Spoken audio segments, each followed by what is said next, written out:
नमस्कार सभी श्रोताओं और दर्शकों को। आज हमारे चैनल ऐतिहासिक यात्रा की यात्रा निकल के पहुंच गई है पुष्पमित्र शुंग। पुष्पमित्र शुंग नायक है या खलनायक? आज के इस विषय पर नज़र डालने से देखते हैं। आप खुद डिसाइड कीजिएगा और बताइएगा।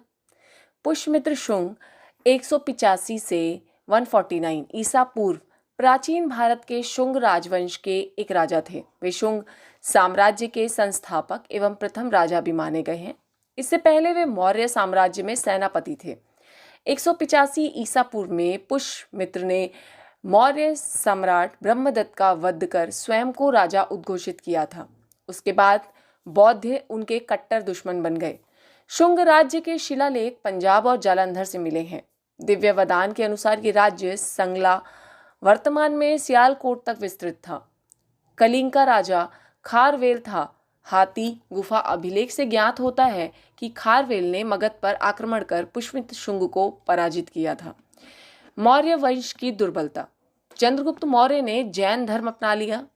चाणक्य का सपना था कि एक अखंड भारत की नींव पड़े। चाणक्य की मृत्यु के पश्चात ये सपना कहीं धूमिल सा होने लगा। मौर्य वंश के शासकों की वैदिक धर्म के प्रति उदासीनता बढ़ने लगी। चंद्रगुप्त मौर्य का पुत्र बिंदुसार स्वयं आजीविक संप्रदाय से अपनी दीक्षा ले चुका था। इसके बाद बिंदुसार का पुत्र अशोक आया, जिसने भयंकर हिंसा के बाद बौद्ध धर्म को अपना मुख्य धर्म बना लिया और उसका पूरा जीवन बौद्ध को प्रचार और प्रसार में ही व्यतीत हुआ।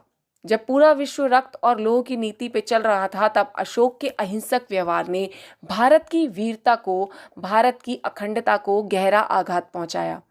अशोक के 20 साल के शासन में मौर्य साम्राज्य पूरी तरह से निर्बल हो चुका था। बाणभट्ट के हर्ष चरित्र में भी ब्रह्मवत प्रतिज्ञा दुर्बल कहा गया है, क्योंकि राजगद्दी पर बैठते समय एक राजा अपने साम्राज्य की सुरक्षा का जो वचन देता है, उसे पूरा करने में ब्रह्मदत्त पूर्णतः असफल रहा। इन सब के बीच ये खबर आई कि ग्रीक शासक भारतवर्ष पर आक्रमण करने की योजनाएं बना रहे हैं। पुष्यमित्र शुंग तो ब्रह्मदत्त का सेनापति था। इस बात से वो और व्यथित था कि शत्रु सीमा पर खड़ा है और दूसरी ओर सम्राट कोई सक्रियता नहीं दिखा रहा। ऐसा कैसे चलेगा? उस समय तक बौद्ध धर्म अपने चरम पर था। पुष्यमित्र शुंग ने अपने स्तर पर प्रयास किए। उसे पता चला कि ग्रीक सैनिक बौद्ध मठों में छुपे हुए हैं, क्योंकि ये भी कहा जाता है कि इतिहासकारों का ये मानना है कि बौद्ध भिक्षुओं ने ही ग्रीक को भारत पर आक्रमण करने के लिए उकसाया था। इस सूचना पर पुष्यमित्र ने बौद्ध मठों की तलाशी लेने की अनुमति मांगी, किंतु ब्रह्मदत्त ने इसके लिए तैयार नहीं था और ब्रह्मदत्त ने इसकी अनुमति भी नहीं दी। पुष्यमित्र ने अपने स्तर पर मठों में छिपे ग्रीक सैनिकों को मौत के घाट उतार दिया। इस कारण ब्रह्मदत्त और पुष्यमित्र आपस में भिड़ गए, जिसमें ब्रह्मदत्त मृत्यु को प्राप्त हुआ। सेना पुष्यमित्र के प्रति अनुरक्त थी। वफादारी में पुष्यमित्र को भारत का साम्राज्य मिला। सबसे महत्वपूर्ण कार्य अपने ग्रीक आक्रताओं को भारत की सीमा के बाहर तक खदेड़ा। पुष्यमित्र ने अखंड भारत की नींव रखी। वैसे पुष्यमित्र के ब्राह्मण होने पर भी विवाद है। कई इतिहासकारों का मानना है कि वह ब्राह्मण नहीं था। पुष्यमित्र शुंग की पत्नी का नाम देवमला था, जिससे उसके पुत्र का जन्म हुआ अग्निमित्र।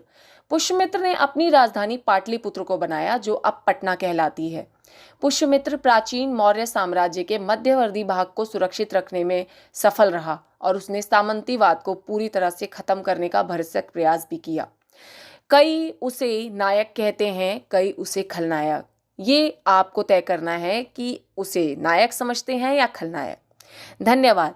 यदि आपको मेरा ये प्रयास अच्छा लगे और मेरा ये चैनल पसंद आए तो कृपया करके मुझे लाइक, शेयर और कमेंट करें। मेरे चैनल को सब्सक्राइब ज़रूर करें।